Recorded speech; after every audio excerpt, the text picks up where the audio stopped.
teman-teman semua, perkenalkan saya Salmi Khairat dengan NIM 1814040048. Saya dari jurusan Tadris Matematika UIN Imam Bonjol Padang. Adapun tujuan saya dalam pembuatan video kali ini yaitu untuk memenuhi tugas ujian tengah semester pada mata kuliah rancangan pembelajaran matematika. Untuk itu saya mohon kepada teman-teman untuk bantu saya untuk like, comment, share, dan subscribe. Terima kasih. Baiklah, di sini kita akan membahas yaitu kalender akademik, rincian minggu efektif, program tahunan, program semester, dan penentuan KKM. Yang pertama, kalender akademik. Kalender pendidikan atau kalender akademik adalah pengaturan waktu untuk kegiatan pembelajaran peserta didik selama 1 tahun ajaran yang mencakup permulaan tahun pelajaran, minggu efektif belajar, waktu pembelajaran efektif, dan hari libur. Setelah kita mengetahui apa itu kalender akademik, selanjutnya kita lihat contoh atau seperti apa sih kalender akademik itu. Kita lihat di sini. Kalender akademik dimulai pada bulan Juli dan diakhiri pada bulan Desember, itu untuk 1 semester. Di sini sudah tertera untuk 2 semester, yaitu semester 1 dan semester 2. Pada kalender akademik ini bertujuan atau berfungsi sebagai acuan dalam membuat rincian minggu efektif bagi seorang guru. Kalender akademik ini dibuat oleh pendidik pada awal tahun ajaran. Yang kedua, rincian minggu efektif. Rincian minggu efektif yaitu jumlah minggu dalam kegiatan pembelajaran tiap semester sesuai dengan ketentuan kalender pendidikan atau kalender akademik. Baiklah, selanjutnya rincian minggu efektif. Tadi sudah kita ketahui apa itu rincian minggu efektif. Sekarang kita lihat contoh rincian minggu efektif itu. Pada rincian minggu efektif terdapat mata pelajaran, kelas atau semester, tahun pelajaran. Di sini mata pelajaran matematika pada semester ganjil. Kita lihat rincian minggu efektifnya, yaitu dimulai dari bulan Juli dan diakhiri pada bulan Desember. Rincian minggu efektif ini berpatokan pada kalender akademik. Kita lihat pada kalender akademik tadi. Nah, di sini pada bulan Juli kita lihat jumlah minggunya. Pada kalender akademik terdapat 5 minggu pada jumlah minggu bulan Juli. Untuk minggu yang tidak efektifnya kita lihat yaitu tanda merah ini, yaitu sebagai penanda libur semester atau pada tahun ajaran baru. Berarti kita tulis di sini 2 untuk minggu yang tidak efektifnya. Untuk minggu efektif berarti 5 dikurang 2, berarti hanya sisa 3 minggu efektif. Dan untuk bulan Agustus kita lihat di sini ada 4 minggu. 4 minggu jumlah minggu yang penuh. Dan untuk minggu yang tidak efektifnya yaitu tidak ada, karena di sini semuanya terdapat yaitu jumlah minggu yang efektif saja. Maka minggu efektifnya kita tetap tulis dengan 4. Dan untuk bulan September kita lihat kembali jumlah minggu tidak efektifnya. Pada bulan September semuanya efektif, berarti tidak ada memiliki jumlah minggu yang tidak efektif. Untuk minggu efektifnya di sini kita tuliskan dengan 4. Dan selanjutnya untuk bulan Oktober. Untuk bulan Oktober sendiri di sini terdapat 1 minggu untuk ujian semester, yaitu kita lihat yang bertanda warna pink ini yaitu sebagai penanda ujian mid semester. Maka kita tulis di sini 1 minggu sebagai minggu yang tidak efektif. Berarti sisanya yaitu tinggal 3 sebagai minggu efektifnya. Nah, selanjutnya untuk bulan November kita lihat kembali pada kalender akademiknya. Pada bulan November terdapat 4 minggu. Nah, di sini di kalender akademik jelas tertera penuh, yaitu semua minggunya minggu efektif. Berarti kita tuliskan pada minggu efektifnya 4. Dan pada minggu tidak efektifnya kita tuliskan 0. Dan terakhir Desember. Pada bulan Desember terdapat 5 minggu.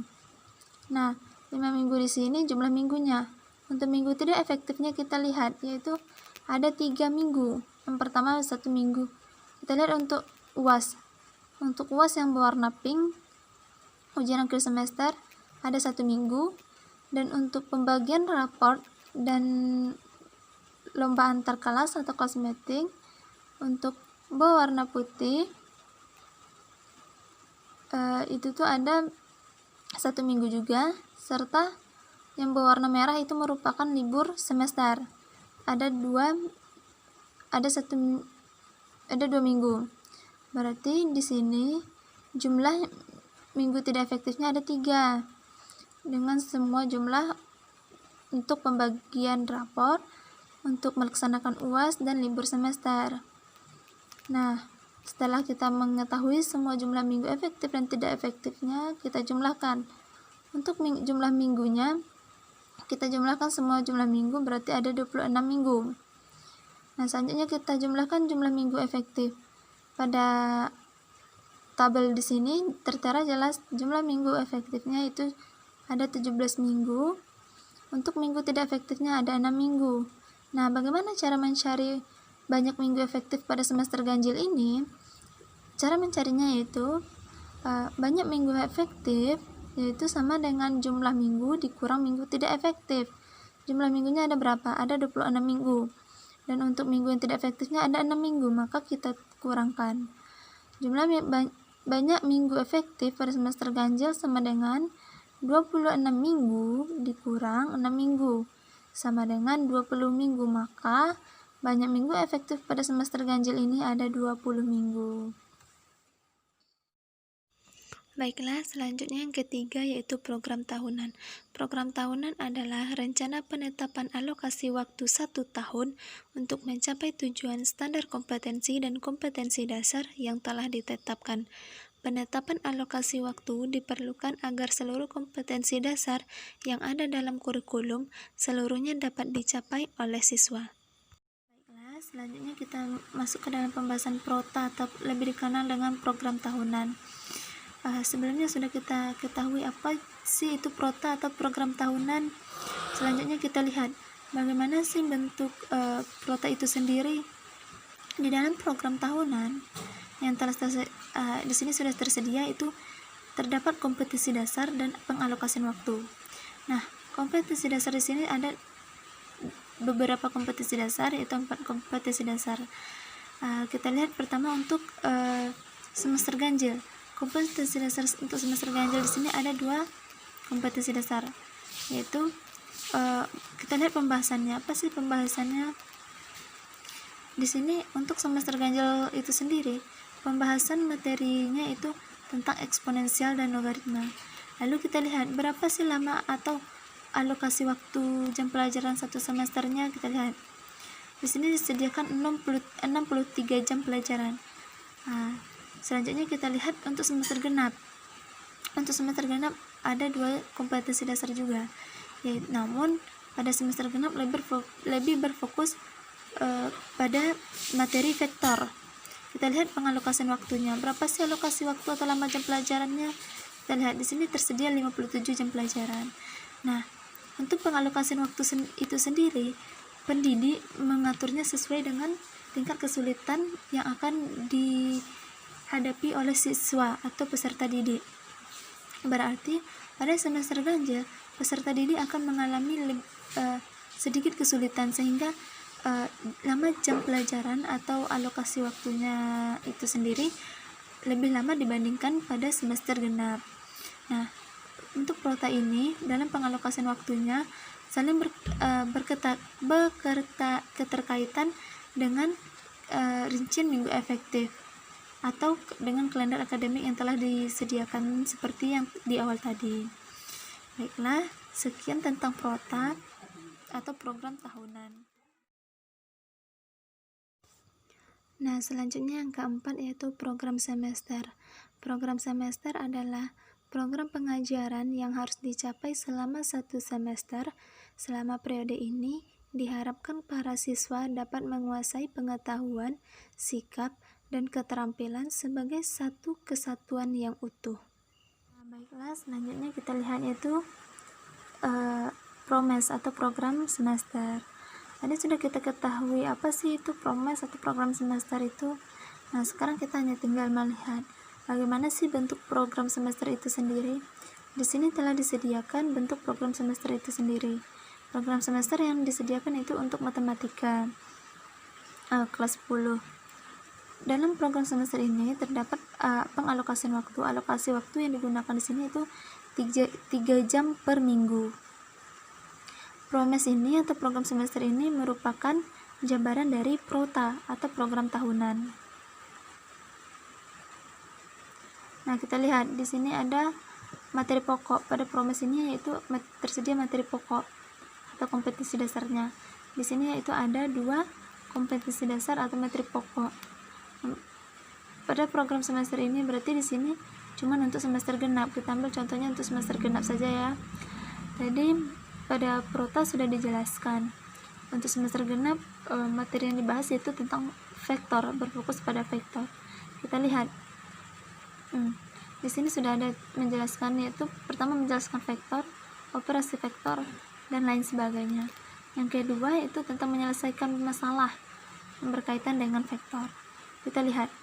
Di sini jumlah jam pelajaran untuk satu semester genap itu 57 jam pelajaran. Kita lihat PROMES atau program semesternya pada awal Januari. Maksudnya pada semester genap. Di sini pada minggu kedua bulan Maret sudah terdapat UTS atau ujian tengah semesternya. Nah, di sini karena tadi alokasi waktunya 3 jam per minggu, kita lihat untuk Januari minggu kedua. Di sini tersedia 3 minggu jam pelajaran. Januari minggu ketiga juga 3 jam pelajaran. Kita lihat sampai seterusnya pada bulan Juni minggu pertama. Nah, untuk Juni 3 minggu terakhir yaitu digunakan untuk ujian akhir semester, penerimaan lapor, serta libur akhir semester. Nah, berarti di sini hanya digunakan sampai Juni minggu pertama saja. Nah, berarti setiap minggunya hanya alokasi waktunya 3 jam per minggu. Ini yang untuk pada semester genap.